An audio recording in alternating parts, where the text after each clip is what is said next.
હાલો friend, કેમ છે બધા? મજામાં મજામાં જશો ને? આપણે પણ મજામાં છે ને તમારું હાર્દિક સ્વાગત છે એક નવા બ્લોગ સાથે. અને આજે આવી ગયા છે આપણે વાડીએ.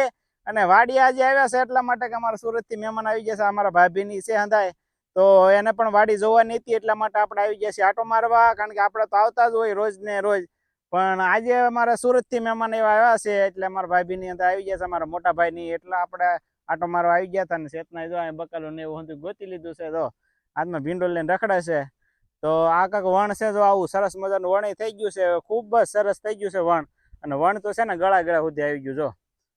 જો શેતના જો માપવા મળી છે, તો ગળા સુધી તો વણ આવી ગયું છે. ને જો આમ સરસ મજાનું બકાલું ને હંધું છે જો. અને આવું કાંક જો આ જો ગુવાર ને હંધું થઈ ગયું છે. ગુવાર નો કહેવાય પણ ગુવાર થઈ ગયો છે બહુ વધારે. ગુવાર, કારેલા ને એવું બધી વસ્તુ અહીંયા થઈ ગયું છે. દૂધી, તુરિયા, ભીંડો, જો આવો ભીંડા તો આવો થઈ ગયો છે. જો સરસ મજાનું તમને કાંક બકાલું દેખાડો, જો આવી રીતે હે. તો જો આવો થઈ ગયો. શેતના મળી છે બકાલું લેવા, તો લાટ બકાલું ઉતારી લીધું છે.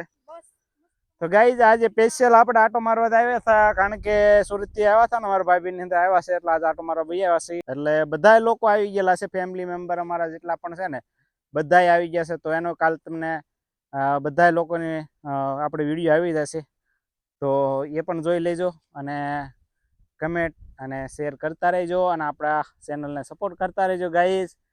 અને ખૂબ જ સરસ આમ તો બકાલું કહેવાય ને, તો આમ જો વાડીની વાત કરીએ ને તો ખૂબ સરસ છે બકાલું ને એવું. જો આવો મોટી મોટી સિંગો થઈ ગઈ છે, દેશી ભીંડો. અને હા ગાઈઝ, દેશી ભીંડો કોને કોને ભાવે છે એ કમેન્ટ કરીને કહેજો, કારણ કે દેશી ભીંડાનું શાક ખૂબ જ સરસ ને બહુ જ મજા આવે. કારણ કે વાડીનો હોય ને, વાડીમાં આપણે ઘરની વાડીનું બકાલું હોય ને, અને દેશી ભીંડો એમાં હોય ને, એટલે દેશી ભીંડાનું શાક તો એકદમ સરસ મજાનું થાય. અને ગામડે ભેંસની છાશ અહીં આપણે ઘેરે બનાવેલી છાશ હોય, કારણ કે ઓલા મમરાની નહીં, તો એ છાશ હોય ને તો ખૂબ જ સરસ આનો શાકનો ટેસ્ટ આવે છે. અને કોને કોને એવી જે દેશી ભીંડાનું શાક ખાધું છે એ કમેન્ટ કરીને કહેજો, ખૂબ જ મજા આવે. મને તો અમે તો બહુ જ ખાઈએ એમ. કેમ કેટલા તો ખૂબ જ મજા આવે.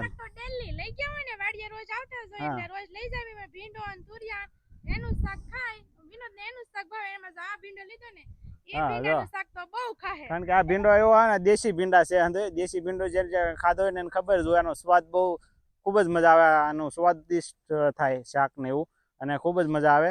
અને આને છે ને સુહણિયા કરવાની હોય, ખબર હોય તો આમ સીરું કરી નાખે, એટલે ઝીણા ઝીણા બટકા કરે ને એવી રીતે શાક નહીં કરવાનું, તો ખૂબ જ સરસ થાય. અને છાશ હોય ગામડાની, એટલે સરસ મજાનું થઈ જાય.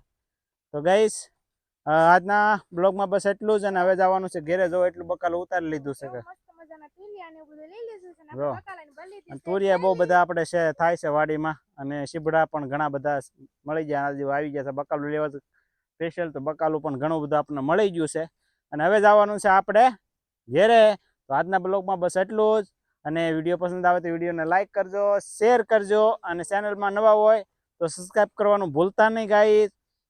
અને સારા એવો એક કમેન્ટ કરી દેજો. અને ચાલો મળીએ એક ફરી નવા બ્લોગ સાથે. ત્યાં સુધી ગાઈસ બાય બાય.